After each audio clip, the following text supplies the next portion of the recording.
नमस्कार दोस्तों, मेरा नाम है विकास शुक्ला और आप सब देख रहे हैं हमारा YouTube चैनल जिसका नाम है मस्ती की पाठशाला विद विकास सर में। तो आज हम सब पढ़ने वाले ग्रेविटेशन का पार्ट 5 जो कि महाराष्ट्र स्टेट बोर्ड के साइंस 1 के पेपर 1 का वेरी फर्स्ट टॉपिक है।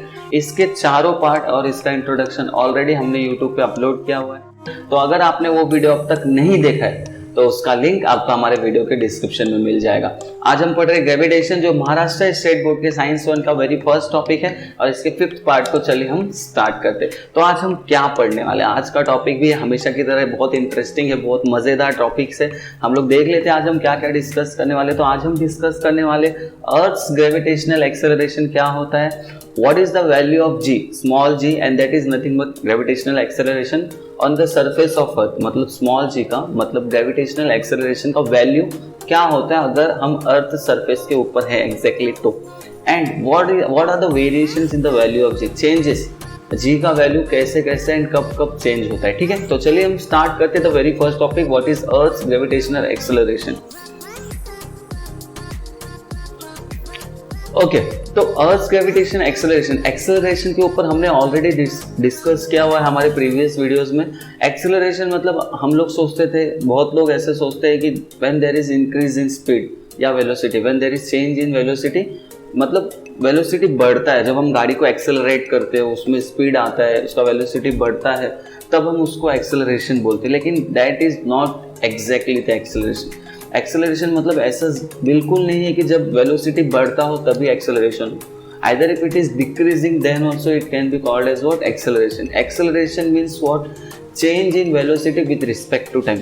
वेलोसिटी में चेंज होना चाहिए, बढ़ेगा तो भी चलेगा, कम होगा तो भी चलेगा, there should be a change in velocity। Getting? तो वेलोसिटी अगर चेंज हो रहा है तो इंक्रीज हो रहा है तो पॉजिटिव एक्सेलरेशन है, और अगर कम हो रहा है तो नेगेटिव एक्सेलरेशन है। Means for example if you are driving a bike, आप साइकिल चला रहे हो या फिर बाइक चला रहे हो और आप ब्रेक अप्लाई करते हो, then also there is change in your velocity. आपके साइकिल की बाइसाइकिल की वेलोसिटी कम होती है, then also you are accelerating it, बस आप नेगेटिव एक्सेलरेट कर रहे हो but still there is an acceleration. Getting? तो आज हम लोग एक्सेलरेशन के बारे में नहीं पढ़ने वाले, आज हम पढ़ने वाले ग्रेविटेशनल एक्सेलरेशन क्या होता है। अब एक एग्जाम्पल के रूप में देखते हैं। See I am having a cap of a bottle, water bottle.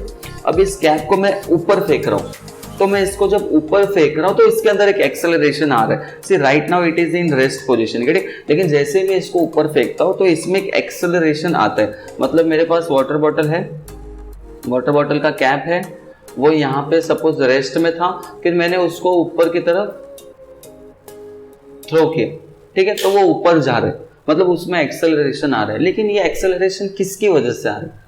ये एक्सेलरेशन अपने आप आया नहीं, I need to apply some force, मुझे कोई ना कोई फोर्स इसके ऊपर अप्लाई करना पड़ा। ठीक है, तो वो फोर्स मेरा था, दैट वाज माय फोर्स।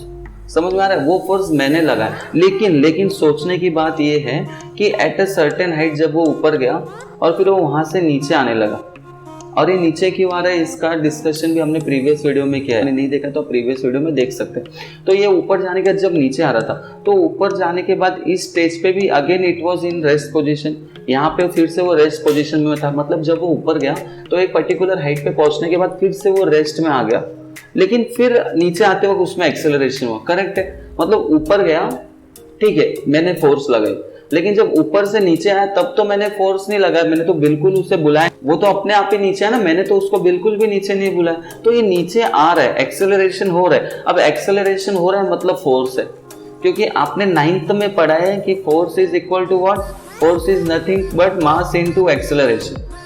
मतलब अगर किसी ऑब्जेक्ट में एक्सेलरेशन हो रहा है, उसका मास है, मतलब उसको फोर्स की जरूरत है। मतलब एक कैप है जो अपने आप नीचे आ रहा है, नीचे आ रहा है, एक्सेलरेशन हो रहा है, एक्सेलरेशन हो रहा है मतलब कोई ना कोई फोर्स लग रहा है। अब कोई ना कोई फोर्स मतलब अब इतना 4 पार्ट पढ़ने के बाद वी आर डेफिनेटली श्योर कि वो फोर्स और कुछ नहीं है, ग्रेविटेशन है। मतलब ग्रेविटेशन की वजह से वो नीचे आ रहा है, ग्रेविटेशन की वजह से उसको एक्सेलरेशन मिल रहा है। Are you getting what I am saying? Acceleration मिल रहा है, किसकी वजह से मिल रहा है? Because of gravitation.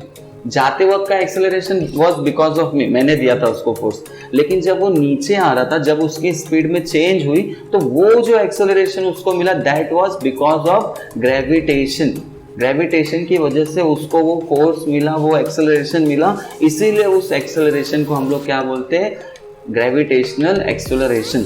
ऊपर से नीचे आते वक्त जो उसको एक्सेलरेशन मिला, जो स्पीड उसको मिली, उस एक्सेलरेशन को हम लोग क्या बोलते हैं? Gravitational acceleration. नॉर्मल एक्सेलरेशन को भी रिप्रेजेंट विथ ए, और ये ग्रेविटेशनल एक्सेलरेशन इसलिए बस सिंबल का चेंज है, and we will write it as what? Small G. इसलिए हम लोग इसको क्या लिखेंगे? Small G. Small G is what?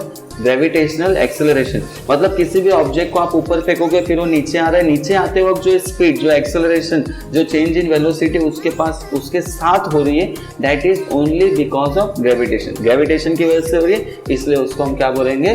Gravitational acceleration. और ये क्यों होता है? क्योंकि हमको पता है ना कि ऑन अर्थ, हमने पढ़ा है ऑलरेडी कि अर्थ के ऊपर हर दो ऑब्जेक्ट एक दूसरे को अट्रैक्ट करते हैं। तो फाइनली होता क्या है? जैसे हम इस कैप को ऊपर थ्रो करते हैं, अर्थ क्या करता है? Try to pull that object. Earth इस कैप को पुल करने की कोशिश करता है, और उसमें हेल्प कौन करता है? ग्रेविटेशन।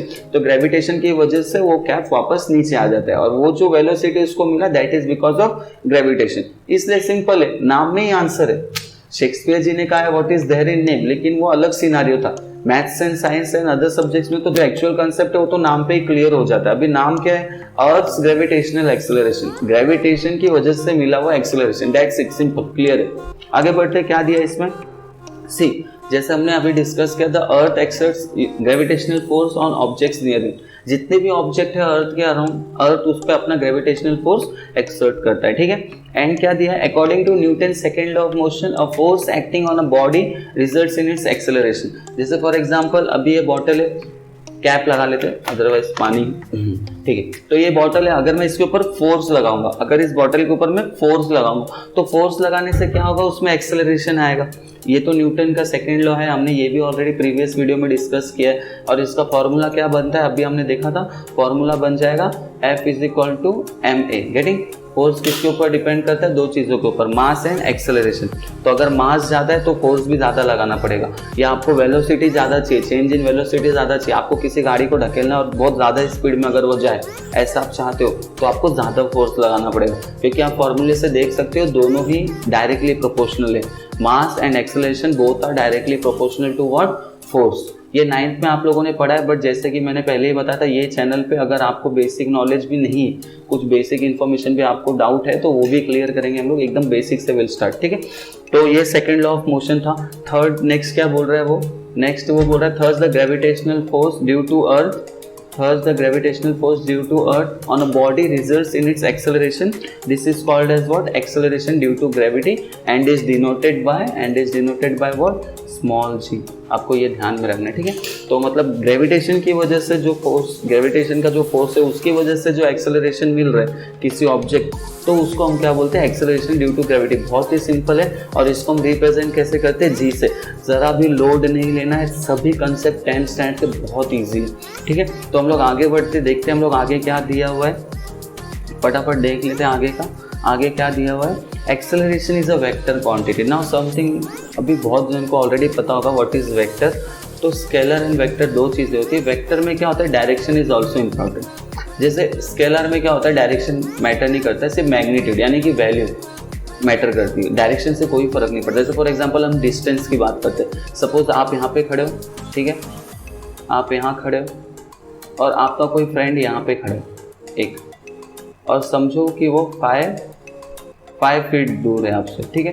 एंड यहाँ पे अगर कोई फ्रेंड खड़ा है आपका, और वो आपसे 3 फीट दूर है, तो यू विल नेवर से कि वो मुझसे -3 फीट दूर, नहीं, डिस्टेंस माइनस में नहीं होता, उसमें डायरेक्शन मैटर नहीं करता, ठीक। तो ऐसे चीज़ों को हम लोग बोलते हैं स्केलर क्वांटिटी, जिसमें डायरेक्शन इंपॉर्टेंट नहीं है। या फिर आप वेट ले लो, वेट भी नेगेटिव में नहीं होता, मतलब उसमें भी डायरेक्शन मैटर नहीं करता।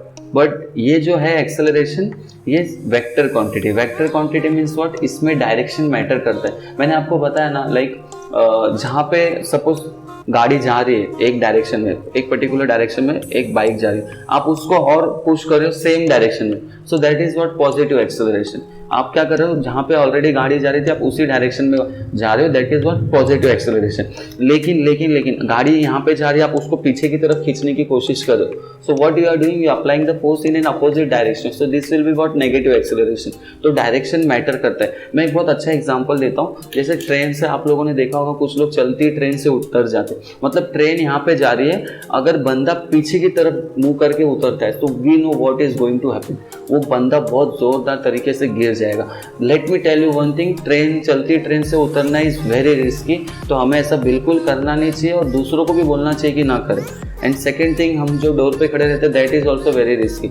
मैंने देखा ये एग्जाम्पल इसलिए मैं आप लोगों को बता दूँ, ठीक है। तो हम लोग ट्रेन के अपोजिट डायरेक्शन में अगर चलती ट्रेन से ज़रा भी पैर रखते हैं ज़मीन पर, अगर कोई उतरता है तो वो गिर जाएगा, बिकॉज ट्रेन का फोर्स यहाँ पर है, वो उसके अपोजिट फोर्स में उतरने की कोशिश कर रहे हैं। सो ये क्या कर रहा है, डायरेक्शन की प्रॉब्लम की वजह से हो रहा है, ठीक। लेकिन ट्रेन भी इसी डायरेक्शन में जा रही है, बंदा भी इसी डायरेक्शन में आगे की तरफ उतरता है, सो उसको एक फोर्स लगता है ट्रेन से and he start running.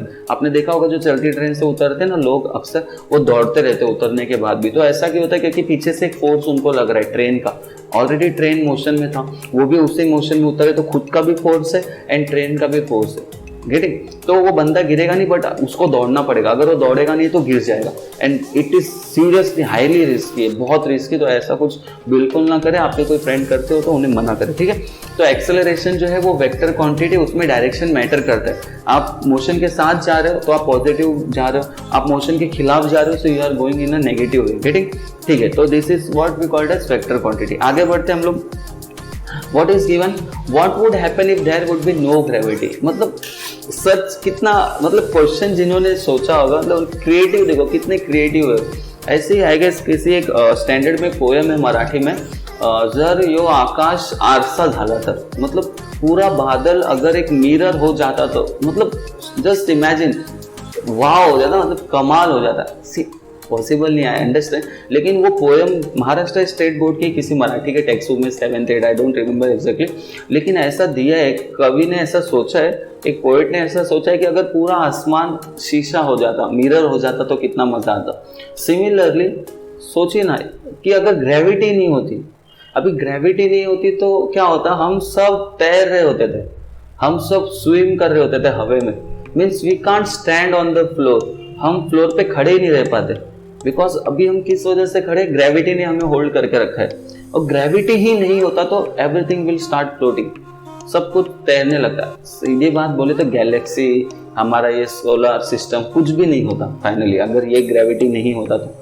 But अगर हम हमारे अर्थ लेवल की बात करें तो सब कुछ हवा में हो जाता। आप भी हवा में होते हैं, मैं भी हवा में होता, like the way that astronauts जैसे स्पेस में रहते हैं ना, वैसे हो जाता सब कुछ। एंड इट्स सीरियसली वो बहुत डिफिकल्ट होता, मज़ा आता, लेकिन कुछ सेकंड्स के लिए ही मज़ा आता, बहुत सारे एक्सीडेंट होते। अच्छा, आप लोग मुझे बताओ कमेंट करके कि क्या होता अगर ग्रेविटी नहीं होती तो, मतलब आपको मजा आता। एक एडवांटेज, एक डिसएडवांटेज आप लोग चाहे तो मुझे कमेंट में जरूर लिख के बताइए कि ग्रेविटी नहीं होता तो आपको क्या एडवांटेज मिलता, क्या बेनिफिट, मजा आता आपको, या फिर क्या नुकसान होता, आप मुझे कमेंट में जरूर बताइए, ठीक है। नेक्स्ट क्वेश्चन देखते हैं। What would happen if the value of G was twice as large? G का वैल्यू यानी कि अर्थ ग्रेविटेशनल कांस्टेंट जो जी है, अगर वो डबल हो जाता तो क्या होता है? जैसे बहुत सिंपल है, फॉर्मूले से हम लोग बात करते हैं। F is equal to capital G, capital M, small m upon R square you can write, D square you can write. तो बस हमको करना ये है कि जी का वैल्यू डबल हो रहा है, तो हो क्या रहा है देखिए, F is equal to 2g हो जाएगा, 2g capital M small n upon R square. इसको हम F1 ले लेते हैं, इसको F2 ले लेते हैं। तो ये पूरा क्या है, अगर इस पूरे को आप ध्यान से देखोगे तो what is this, this is what F1 है ना, F1 का वैल्यू है, मतलब F2 क्या हो रहा है, डबल ऑफ F1। बहुत सिंपल, मतलब अगर G का वैल्यू डबल होगा तो F2 जो नया फोर्स होगा वो भी डबल हो जाएगा। मतलब अभी हम लोग, अगर ये वाटर बॉटल और मैं हूँ, मैं एक दूसरे के बीच में, हम लोग एक दूसरे को पुल नहीं कर पाते, लेकिन अगर G डबल हो गया तो हम लोग के बीच में जो फोर्स ऑफ अट्रैक्शन है वो भी डबल हो जाएगा, ठीक है। इतना ही नहीं, एक्सेलरेशन ड्यू टू ग्रेविटी भी डबल हो जाएगा, लेकिन वो अभी आप नहीं समझ सकते या मैं नहीं बता सकता, क्योंकि अभी तक हमने उसका फॉर्मूला नहीं देखा कि जी कैसे डबल हो जाएगा, small G acceleration due to gravity कैसे डबल हो जाएगा, वो अभी हमने देखा नहीं। तो चलिए हम उसको भी देखते हैं, आगे बढ़ते हैं हम लोग नेक्स्ट स्लाइड पे। ग्रेविटी का मुझे कमेंट करके जरूर बताइए, मजा आएगा कि क्या होगा अगर ग्रेविटी नहीं होगी। तो आपको एक एडवांटेज और एक डिसएडवांटेज, एक फायदा एक नुकसान, आप अपने प्लीज अपने विचार लिखिए और बताइए हमें, ठीक है। आगे बढ़ते हैं। Value of G on the surface of earth. अब value of G on the surface of earth क्या होगा? We can calculate the value of G by using Newton's universal law of gravitation for an object of mass m situated at a distance r from the center of earth. The law of gravitation gives. अभी एक example क्या लेना हमको कि suppose ये हमारा अर्थ है, ठीक है, और यहाँ पे एक ऑब्जेक्ट है तो हमको पता है कि अर्थ का सेंटर से डिस्टेंस, अभी ऑब्जेक्ट जो है वो हमारा अर्थ सरफेस पे ही है, तो जैसे पहले हम लोग क्या लेते थे, दो ऑब्जेक्ट है, दो ऑब्जेक्ट के बीच के डिस्टेंस को हम लोग डी लेते थे, ठीक है। लेकिन यहाँ पे डी क्या होगा, जो रेडियस ऑफ अर्थ है, यहाँ पे डी बोलिए या आर बोलिए, दोनों ही सेम है, बिकॉज इसके सेंटर से लेके इसके सेंटर तक का distance is what, exactly the radius of earth, है ना। रेडियस ऑफ अर्थ ही क्या है, यहाँ पे डिस्टेंस है दो ऑब्जेक्ट के बीच में का। तो हमारा फॉर्मूला क्या है, हमारा फॉर्मूला क्या है, मैं इसको क्लियर कर लेता हूँ पूरा। न्यूटन सेकंड लॉ से हम लोग को एक फॉर्मूला मिलता है और Newton's universal law of gravitation से एक फॉर्मूला मिलता है। पहले हम लोग Newton's universal law of gravitation से क्या फॉर्मूला हमको मिलता है, F is equal to capital G capital M small m upon D square, ठीक है। ये हमारा फॉर्मूला था जो हमने पढ़ा है ऑलरेडी। लेकिन अभी हमने कुछ एक दो स्लाइड्स पहले हमने डिस्कस किया था कि न्यूटन्स का सेकंड लॉ क्या बोलता है कि आप फोर्स लगा दे तो कितना फोर्स लगेगा, वो दो चीज़ों के ऊपर डिपेंड करता है, and that is what, F is equal to M A, mass कितना है उस ऑब्जेक्ट का एंड एक्सेलरेशन उस ऑब्जेक्ट का कितना है। बट यहाँ पे हम ये दोनों फॉर्मूले में थोड़ा सा मॉडिफिकेशन करेंगे। मॉडिफिकेशन ये करेंगे हम लोग कि इसको हम लोग कैसे लिखेंगे, capital G capital M small m upon D square के जगह I will write R square. See अभी मैंने बताया कि यहाँ पे दो ऑब्जेक्ट के बीच में का जो डिस्टेंस है वो एक्जैक्टली क्या है, अर्थ का रेडियस है, अर्थ का रेडियस है, सेंटर से सरफेस तक का डिस्टेंस, तो दोनों ही सेम है। So I am taking is at what, R square. और यहाँ पे एक चेंज क्या करेंगे, will not write it as A, यहाँ पे जो एक्सेलरेशन हमको मिल रहा है that is only because of gravitation, हम लोग ग्रेविटेशन एक्सेलरेशन की बात कर रहे हैं। So I am going to write this as what, G small g, ठीक है। अब देखो यहाँ पर f का वैल्यू, यहाँ पे we are getting this and यहाँ पे वी आर गेटिंग दिस।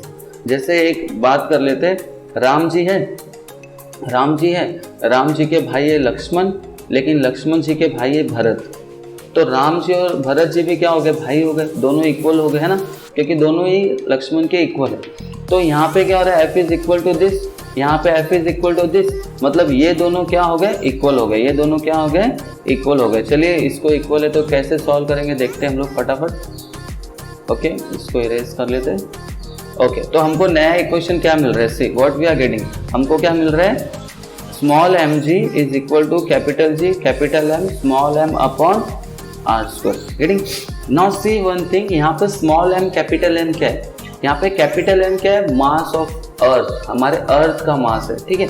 और यहाँ पे स्मॉल m क्या है, मास ऑफ एन ऑब्जेक्ट, जो ऑब्जेक्ट अर्थ सरफेस पे था वो, मतलब अगर मैं डायग्राम बनाऊँ, अगर फिर से मैं डायग्राम बनाऊँ, यहाँ पे छोटा सा एक डायग्राम बनाता हूँ अगर अर्थ का, तो कैपिटल M ये है और यहाँ पे जो छोटा सा ऑब्जेक्ट था ये स्मॉल m है, इस ऑब्जेक्ट का मास, ठीक है। तो देखिए यहाँ पे हो क्या रहा है, हमने फर्स्ट एक्सरसाइज में देखा था, यहाँ m यहाँ पे मल्टीप्लाई हो रहा है g के साथ, ठीक है, यहाँ पे m मल्टीप्लाई हो रहा है, तो यहाँ पे आके क्या हो जाएगा, डिवाइड हो जाएगा। तो हमको क्या मिल जाएगा, small g equal to capital G capital M small m upon R square and m। See m and m got cancel, दोनों स्मॉल m कैंसिल हो गए एंड फाइनली क्या बच गया, capital G equal to sorry small g equal to capital G capital M upon R square.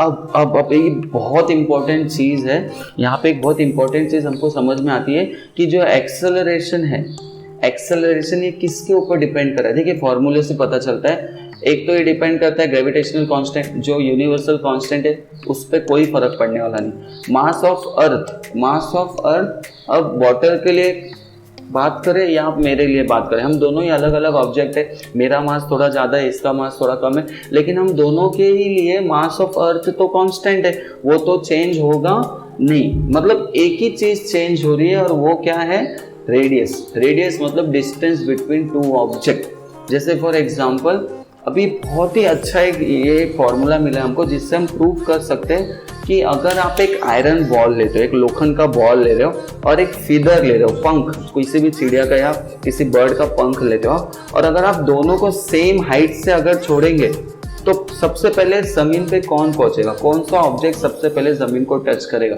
अभी without a click of second हम सब बोलेंगे आयरन बॉल। पता है ना हमको, आयरन बॉल ही सबसे पहले नीचे गिरेगा, क्योंकि जितना हैवी ऑब्जेक्ट होगा वो उतना जल्दी नीचे गिरेगा। But you will not believe, Newton ji का कहना था कि कितना भी हैवी ऑब्जेक्ट होने दो, आप 5 किलो का मेटल बॉल ले लो और 5 ग्राम का एक फीदर ले लो या पेपर का पीस ले लो, टुकड़ा, और अगर आप दोनों को छोड़ोगे साथ में तो दोनों साथ में ही नीचे गिरना चाहिए।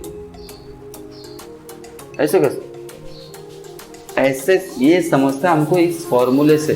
बच्चों ध्यान से देखो, ये फॉर्मूले में आपको क्या क्या दिख रहा है, हमको दिख रहा है G is equal to capital G capital M upon R square. G भी कांस्टेंट है, मास ऑफ अर्थ भी सबके लिए कांस्टेंट है, मतलब G सिर्फ और सिर्फ आर स्क्वायर के ऊपर यानी कि डिस्टेंस के ऊपर डिपेंड करता है, और वो भी इनवर्सली मतलब देखिए आर स्क्वायर जो है वो डिनोमिनेटर में, मतलब अगर रेडियस बढ़ाते जाओगे तो एक्सेलरेशन कम होते जाएगा। एक्सेलरेशन मतलब स्पीड कम होते जाएगी, समझ में आ रहा है? वो टाइम जितना ऊपर जाओगे उतना स्पीड कम, फिर जितना नीचे आओगे उतना स्पीड बढ़ते जाएगा। Are you getting? देखो दोनों ही इनवर्सली प्रोपोर्शनल है। तो आप रेडियस को, मतलब ये अर्थ है सपोज, और ये एक ऑब्जेक्ट है, सपोज ये एक ऑब्जेक्ट, तो मैं इसको जितना ऊपर लेते जाऊंगा इसकी गिरने की स्पीड उतनी कम होते जाएगी, और जितना नीचे आएगा उतनी स्पीड बढ़ते जाएगी। Why? Because both of this are inversely proportional. ये दोनों एक दूसरे को इनवर्सली प्रोपोर्शनल है। G is inversely proportional to 1 R square, और वो भी आर स्क्वायर है, मतलब आप 2 गुना डबल डिस्टेंस ले जाओगे तो 4 गुना कम हो जाएगा। कैसे? आर की वैल्यू अगर मैं 2 लेता हूँ तो 2 का स्क्वायर विल बी व्हाट 1/4, मतलब 4 गुना कम हो जाएगी स्पीड। गेटिंग? तो ये क्या था, समझ में आता है कि आप किसी भी 2 ऑब्जेक्ट को साथ में रिलीज करोगे तो दोनों साथ में ही जमीन पे पहुंचेंगे, लेकिन ऐसा होता नहीं। लेकिन हमारे रियल वर्ल्ड में ऐसा होता नहीं। आज आप ट्राई कर सकते हो, एक पेन ले लो, एक पेपर का टुकड़ा ले लो, दोनों को साथ में रिलीज करो, चेयर पे चढ़ के, कहीं पे डिस्टेंस पे, हाइट पे से प्रॉपर, तो यू विल सी पेन ही पहले गिरेगा। वजन है वो हैवी, इसलिए पहले गिरेगा। लेकिन यूट्यूब पे एक वीडियो है, मैं लिंक शेयर करता हूँ आपके साथ उसका मेरे डिस्क्रिप्शन बॉक्स में। एक प्रैक्टिकल किया था किसी तो कंट्री में, आई डोंट रिमेम्बर कौन सा कंट्री था एग्जैक्टली, और वहाँ पे एक वैक्यूम चैम्बर, बहुत बड़ा वैक्यूम चैम्बर उन्होंने क्रिएट किया था, और एक मेटल बॉल था और एक फीडर था, और दोनों को साथ में रिलीज किया। यू विल नॉट बिलीव, दोनों साथ में ही जमीन पे टच करते। तो वहाँ पे पॉसिबल था, यहाँ पे क्यों पॉसिबल नहीं? बिकॉज यहाँ पर मैंने बताया ना, और भी बहुत सारे एक्सटर्नल फोर्सेस है अवेलेबल, जैसे फ्रिक्शनल फोर्स है, बियॉन्ड फोर्स है, एटमॉस्फेरिक प्रेशर है, मॉलिक्यूल्स है हवा में, एयर में बहुत सारे मॉलिक्यूल्स है। तो ऐसे बहुत सारी चीज़ें हैं जो फ्रिक्शनल है। तो इन लोग क्या कर रहे हैं ना, फीदर को रोकते, फीदर लाइट होता है तो उसके साथ उसको रोकने की कोशिश करते, मेटल बॉल को भी रोकने की कोशिश करते, बट क्योंकि वो हैवी है तो थोड़ा वो निकल जाता है, एंड फीदर उनसे फाइट नहीं कर पाता, तो फीदर धीरे धीरे नीचे आता है, मेटल बॉल जल्दी आ जाता है। लेकिन अगर यही चीज़ हम वैक्यूम में ट्राई करें, वैक्यूम में जहाँ पे कोई अदर फोर्स ही नहीं है एक्सेप्ट ग्रेविटी, तो वहाँ पे क्या होगा, दोनों ही साथ में गिरेंगे। वो वीडियो जरूर देखिए, बहुत ही इंटरेस्टिंग है, ठीक है। और ये चीज़ लोगों को या न्यूटन जी को कैसे समझा, इस फॉर्मूले से समझा कि acceleration only depends on the distance of the object from the centre of the अर्थ, और किसी भी चीज़ पे मास पे वो डिपेंड नहीं करता है, ठीक है। तो अब फाइनली हो क्या रहा है, आई एम गेटिंग, मुझे जी का फॉर्मूला मिला लेकिन जी का वैल्यू नहीं मिला। मुझे जी का फॉर्मूला क्या मिला, small G is equal to capital G capital M upon R square. तो आप इसका वैल्यूज, आप इनके वैल्यूज सब्स्टिट्यूट करोगे तो you will get the value of G. जैसे वैल्यूज क्या है, देखिए जी का वैल्यू तो हमने ऑलरेडी पढ़ा हुआ था, that is 6.67 into 10⁻⁻11। Mass of earth कितना है, 6 इंटू 10⁻24 है, एंड रेडियस कितना है 6.4 इंटू 10⁻6, और इसका square. See I am not going to solve all this. हम लोग, अगर आप लोगों को इंटरेस्ट है तो आप कमेंट करके बता सकते हैं, हम न्यूमेरिकल का पूरा एक अलग से वीडियो बनाएंगे, एंड देन उसमें हम पूरे लेसन में जितने भी न्यूमेरिकल्स है उसको सॉल्व करेंगे, ठीक है। तो अभी तो मैं इसका आंसर डायरेक्ट लिख रहा हूँ, आपको direct answer what will get 9.77 meter पर सेकेंड स्क्वायर। तो ये वैल्यू आपको मिलेगी इसको सॉल्व करने के बाद। तो ये कैलकुलेशन तो आप कर सकते हो ना। द क्वेश्चन इसकी ये यूनिट कैसे है, मीटर पर सेकंड स्क्वायर कैसे समझा लोगों को कि जी के साथ मीटर पर सेकंड स्क्वायर ही लिखना है। तो इसके लिए ये भी अभी हमें पता है कि एक्सेलरेशन का फॉर्मूला क्या होता है, change in velocity with respect to time. तो टाइम को what I can write seconds, तो मैं लिख रहा हूँ चेंज इन वेलोसिटी को v ऊपर ही रहने देता हूँ, एंड नीचे मैंने क्या ले लिया s। लेकिन चेंज इन वेलोसिटी, वेलोसिटी का फॉर्मूला क्या है, डिस्प्लेसमेंट अपॉन टाइम। टाइम को अगेन मैंने क्या ले लिया s।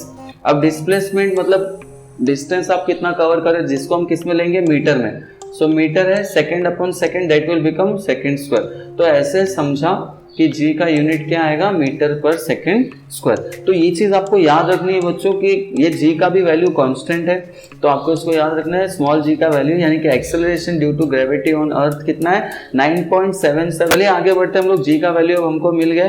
तो जी के वैल्यू में क्या कुछ चेंजेस होता है, अगर हम कुछ वैल्यूज को मतलब चेंज करें, कुछ छेड़छाड़ करें, हम ऊपर नीचे करें, हम लोग कोई चीज़ों को ऑब्जेक्ट को यहाँ वहाँ रख के देखें तो क्या जी में कुछ चेंजेस आएंगे?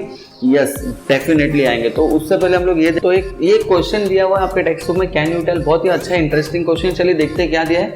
What will be the value of G on the surface of earth if its mass was twice. अगर मतलब जो नया ऑब्जेक्ट है उसके लिए अगर मास डबल हो जाए एंड रेडियस हाफ हो जाए, मतलब हमको पता है कि जी का फॉर्मूला क्या है, हमारे लिए जी का फॉर्मूला क्या है, स्मॉल जी का formula is capital G capital M upon R square, ठीक है। लेकिन ये क्या बोल रहा है, जो नया केस है उसमें मास डबल हो गया है, तो हम लोग इसको G1 ले लेते हैं, M1 ले लेते हैं और R1 ले लेते हैं। तो नया जो फॉर्मूला आएगा वो क्या हो जाएगा, G2 equal to capital G capital M2 upon R2 का स्क्वायर, ठीक है। अब हो क्या रहा है कि जो नया M है, जो नया मास है M2 is double of M1 and जो R2 है radius that is half of R1, उसका हाफ है। तो अब ये वैल्यूज अगर आएंगे तो G2 पे यानी कि नए एक्सेलरेशन पे क्या डिफरेंस आएगा हमको पूछे। तो बहुत सिंपल है, आपको जब भी दो चीज़ों के बीच में रिलेशन पूछा जाए तो just take the ratio and that is very easy to solve. तो हम लोग रेशियो ले लेते हैं, G2 bye G1 will take, तो हमको क्या मिलेगा, G2 का वैल्यू क्या है हमारे पास, capital G capital M2 upon R2 का square divided by capital G capital M1 upon R1 का स्क्वायर। तो ये होने वाला कैसे, अभी हमने इंडाइसेस का एक बहुत सिंपल सा रूल देखा था कि सपोज मेरे पास कुछ है A upon B divided by C upon D, तो ये कैसे सॉल्व करते हैं, A अपॉन बी तो will remain as it is, ये C अपॉन डी ऊपर जाके क्या हो जाता है, रेसिप्रोकल हो जाता है और आपको क्या मिलेगा, D अपॉन C। तो यही सेम लॉजिक हम लोग यहाँ पे लगाएंगे, व्हाट विल गेट देन, हमको मिलेगा G M2 अपॉन R2 का स्क्वायर इन मिलेगा R1 का स्क्वायर अपॉन G M1। देखिए क्या क्या कट कर सकते हैं आप, G and G get cancel and कुछ सब्स्टिट्यूशन हम लोग यहाँ पे कर सकते हैं। कैसे कर सकते हैं, देखो M2 के जगह पे we can write this value, हम लोग ये वाला वैल्यू लिख सकते हैं। तो हमको क्या मिल जाएगा, 2 M1 अपॉन R2 के जगह पे what we can write, R1 upon 2 का होल स्क्वायर इनटू यहाँ पे क्या बचा है, R1 का square upon M1। Now again see M1 और M1 कट हो रहे हैं, अब क्या बचा है हमारे पास, अब हमारे पास बचा है 2 R1 स्क्वायर अपॉन, नीचे देखिए नीचे यहाँ पे R1 का स्क्वायर, ये स्क्वायर स्प्लिट होगा दोनों में एंड हमको क्या मिलेगा, R1 का स्क्वायर अपॉन 2 का स्क्वायर, 2 का square will become what, 4, getting. बस अब क्या हो रहा है, देखिए R1 स्क्वायर भी कैंसिल आउट हो रहा है और आपको बच रहा है 2 अपॉन 1 अपॉन 4। अगेन इंडाइसेस का रूल अप्लाई होने वाला है सेम, 1 अपॉन 4 ऊपर जाके क्या हो जाएगा, reciprocal and will get 2 into 4 upon 1 that is 2 4 8, मतलब आपको क्या मिल गया, 8 मिल गया। बट लेफ्ट हैंड साइड में देखिए आपके पास क्या है, हमारे पास लेफ्ट हैंड साइड में था G2 upon G1 equal to 8, it means what, G2 equal to, देखिए G1 यहाँ पे डिवाइड है तो राइट हैंड साइड में जाके वो क्या हो जाएगा, multiplication and you will gate 8 into Gn। मतलब जो नया एक्सेलरेशन ड्यू टू ग्रेविटी होगा वो 8 टाइम्स होगा, 8 गुना ज्यादा होगा वो किसके, ओरिजिनल एक्सेलरेशन को, गेटिंग। तो बहुत ही इजी ये क्वेश्चन था, अगर आपको फिर भी कुछ भी डाउट होगा आप कमेंट बॉक्स में हमें कमेंट करके पूछ सकते हैं, ठीक है। तो आई होप आपका ये क्वेश्चन का डाउट क्लियर हो गया। हम लोग आगे बढ़ते हैं नेक्स्ट क्वेश्चन की तरफ, क्या दिया हुआ है, तो along change along the surface of the अर्थ। अभी हमने तो ये पढ़ लिया कि भाई जी है, एक्सेलरेशन मिल रहा है ग्रेविटेशन की वजह से, बट क्या उसमें चेंजेस होंगे। अभी अब तक तो हम लोग सोचते थे कि हमारा अर्थ भाई गोल है एकदम मस्त, और अगर वो गोल है तो उसका रेडियस तो सब जगह सेम होगा, और अगर डिस्टेंस सेम है, अगर ऑब्जेक्ट सेम डिस्टेंस पे है तो हमने पढ़ा कि उनका एक्सेलरेशन भी सेम होगा, मतलब there should be no change in the acceleration. लेकिन ऐसा होता नहीं, ऐसा बिल्कुल नहीं होता है। क्यों नहीं होता है, क्योंकि हमारा अर्थ गोल है ही नहीं। बचपन में पढ़ा था ना, धरती गोल चांद गोल, तो चांद गोल है लेकिन अब धरती गोल नहीं है। और धरती गोल क्यों नहीं है, इसका बेस्ट एग्जांपल आपको मिलेगा जब आपकी मम्मा किचन में रोटियां बना रहे होंगे। जैसे मम्मी जब लोई को ऐसे गोल गोल घुमाती है तो इफ यू नोटिस वो थोड़ा सा साइड से बल्ज हो जाता है ना, थोड़ा सा फूल जाता है साइड में। तो हमारा अर्थ भी कंटिन्यू रोटेट हो रहा है एंड उस पर इतना लोड भी बढ़ते जा रहा है, population is increasing day by day. तो जिस वजह से क्या हो रहा है, वो भी साइड से बल्ज हो गए। सी हम लोग देखते डायग्राम देखिए, यू विल सी यहाँ से ऑन द इक्वेटर, ये इक्वेटर पे वो बल्ज हो गया, थोड़ा सा फूल गया है सूजन जैसा, एंड पोल्स पे वो थोड़ा सा फ्लैटन हो गया। थोड़ा सा पोल्स पे क्या हो गया, फ्लैट हो गया, तो अब वो एक्चुअल में स्पेरिकल है ही नहीं। जब वो एक्चुअल स्पेरिकल नहीं है तो फिर डिस्टेंस भी सेम नहीं होगा। मतलब मेरे कहने का मतलब है कि सेंटर से ये डिस्टेंस और ये डिस्टेंस दोनों सेम होगा नहीं, क्योंकि ऊपर से फ्लैट है तो थोड़ा सा डिस्टेंस कम होगा, इक्वेटर से थोड़ा दूर हो गया क्योंकि वो बल्ज हो गया है ना। तो ये दोनों के बीच में डिस्टेंस कितने का फर्क है पता है बच्चों, 22 किलोमीटर। मतलब इक्वेटर पोल से 22 किलोमीटर ज्यादा दूर है।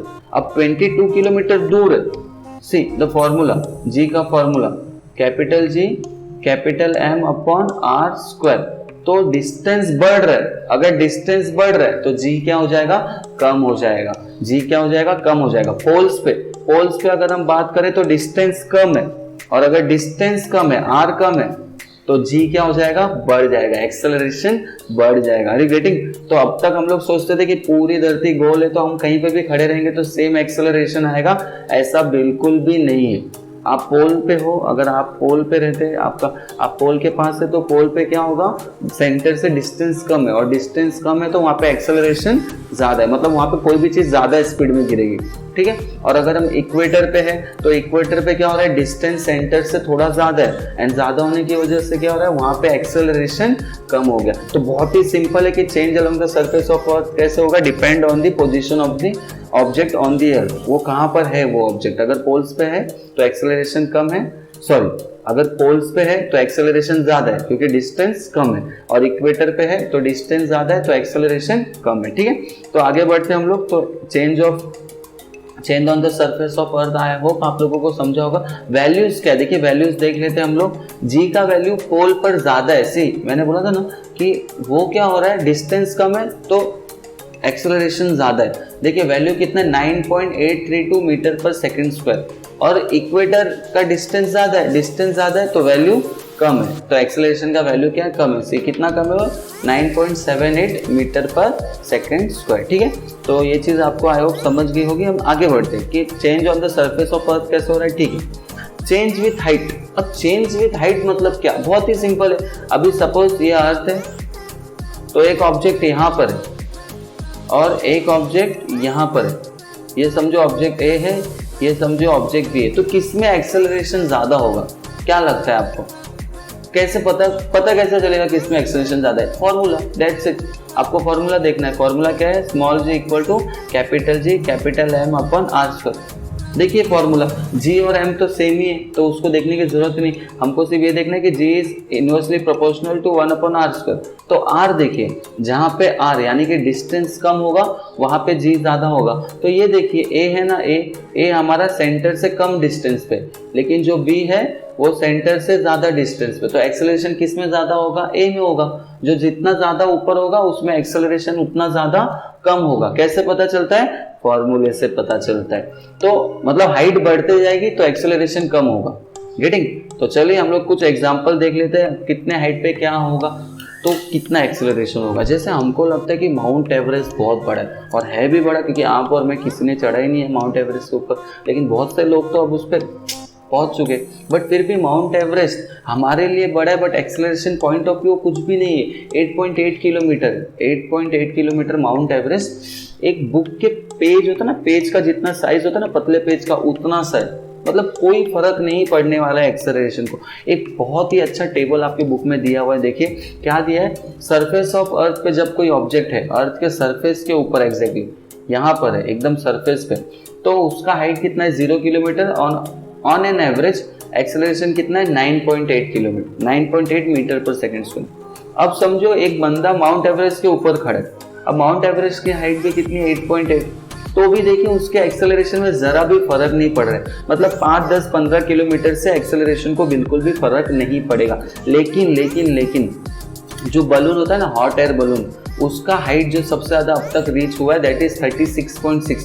अब ये थोड़ा सा एक इफेक्टिव पार्ट है एक्सेलरेशन, मतलब इतना ज्यादा हाइट पे जब कोई ऑब्जेक्ट जाएगा तब जाके थोड़ा सा फर्क पड़ रहा है एक्सेलरेशन की स्पीड को, गेटिंग? एक्सेलरेशन को तब जाके थोड़ा सा फर्क पड़ रहा है। जब कोई चीज 36.6 किलोमीटर ऊपर जा रही है तब एक्सेलरेशन में यानी कि स्पीड में जरा सा फर्क पड़ रहा है। थोड़ा और ऊपर चलते हैं हम लोग, टिपिकल वेदर सैटेलाइट जो हमारे होते हैं राउंड ऑर्बिट करते हैं अराउंड द अर्थ, उनका हाइट है 400 किलोमीटर, गेटिंग 400 किलोमीटर है। तो देखिए फर्क पड़ रहा है, अब जैसे जैसे ऊपर जा रहे हो एक्सेलरेशन क्या हो रहा है, धीरे धीरे कम होता जा रहा है। And the last is that is height of communication satellite and that is too much, 35,700 kilometres, इतना ज़्यादा दूर है कम्युनिकेशन सैटेलाइट हमसे, और तब जाके देखिए एक्सेलरेशन एकदम रिड्यूस हो गया। तो change of value of G with height कैसे है कि हाइट बढ़ते जा रहा है तो एक्सेलरेशन कम होते जा रहा है। आप यहाँ से नीचे से ऊपर जाइए, you will go in upward direction, तो क्या होगा, हाइट कम होते जा रहा है तो एक्सेलरेशन बढ़ते जा रहा है, because both of them are what, inversely proportional to each other. ठीक है, तो चेंज इन हाइट ऐसे होता है। अब आगे बढ़ते हैं हम लोग, एक और तरीका है जिससे जी चेंज हो सकता है, मतलब एक्सेलरेशन चेंज होने का और एक तरीका है। एक तरीका तो आपने देख लिया, अर्थ सरफेस पे भी जी की वैल्यू चेंज हो रही है because of pole and equator, distance same नहीं है दोनों में। फिर हाइट के हिसाब से होना, वो तो ये तो बहुत ही कॉमन था, मतलब ये तो बहुत ईजी था कि जितना हाइट बढ़ेगा उतना एक्सेलरेशन कम हो जाएगा। Next is what, change with depth, not depth, ये सबसे इंटरेस्टिंग है। इंटरेस्टिंग कैसा है, सपोज ये हमारा अर्थ है, उसका सेंटर भी आपको दिख रहा है। अब एक बंदा है, वो रिसर्च करने के लिए अर्थ के अंदर चले गया, मतलब वो इतना उसने डिग किया, खड्डा किया और इतने अंदर वो चले गया। अब यहाँ पर क्या होगा, जी का वैल्यू क्या होगा, क्या लगता है आपको, मतलब जी का वैल्यू बढ़ेगा एक्सेलरेशन या कम होगा? अगर आप फॉर्मूले को देखते हो तो small G is equal to capital G capital M upon R square, मतलब आर अगर कम हो रहा है, रेडियस कम होते जा रहा है तो जी बढ़ना चाहिए, रूल तो यही बोलता है, लेकिन ऐसा होता नहीं है।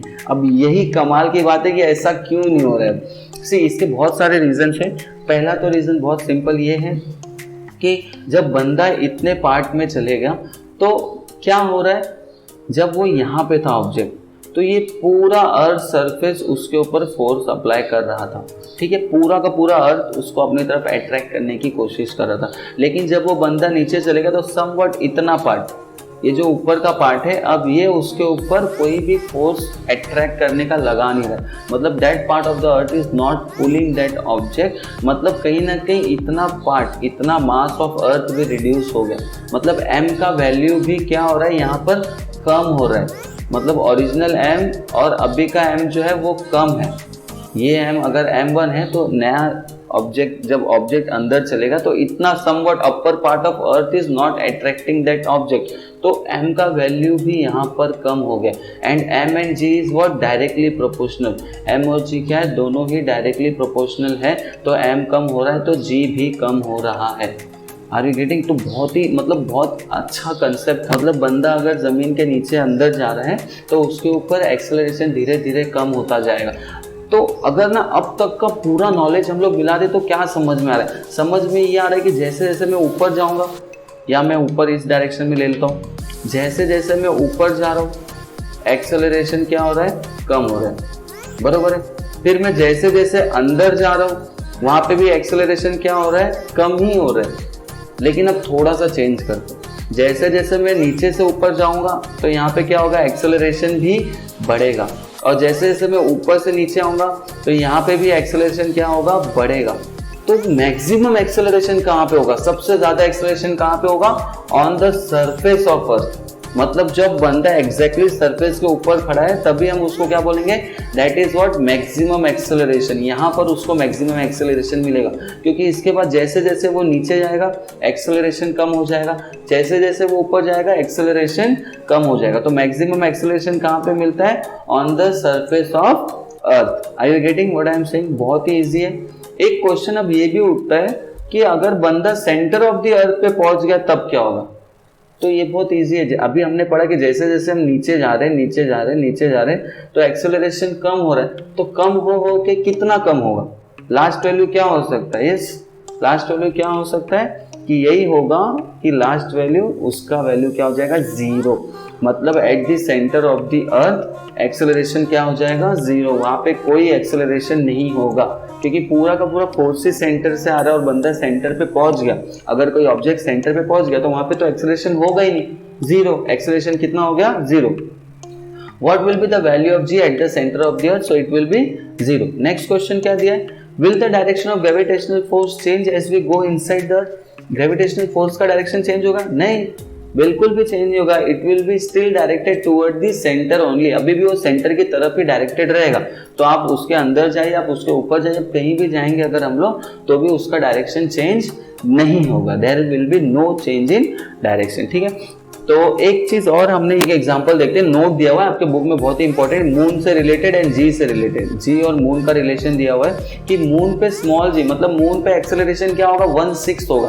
मतलब यहाँ पे अगर 60 है तो उसको 6 से डिवाइड करेंगे तो वहाँ पे सिर्फ 10 ही होगा। मतलब वहाँ पे एक्सेलरेशन बहुत स्लो होगा, बहुत स्लो होगा, मतलब वहाँ पे ग्रेविटेशनल फोर्स कम होगा, और ग्रेविटेशनल फोर्स कम होगा मतलब यहाँ पे अगर आप जंप करके 3 फीट 4 फीट उड़ी मार पा रहे हो, जैसे वॉलीबॉल प्लेयर्स होते हैं, वॉलीबॉल खेलते हैं हम हमारे स्कूल में, आप लोग भी खेलते होंगे।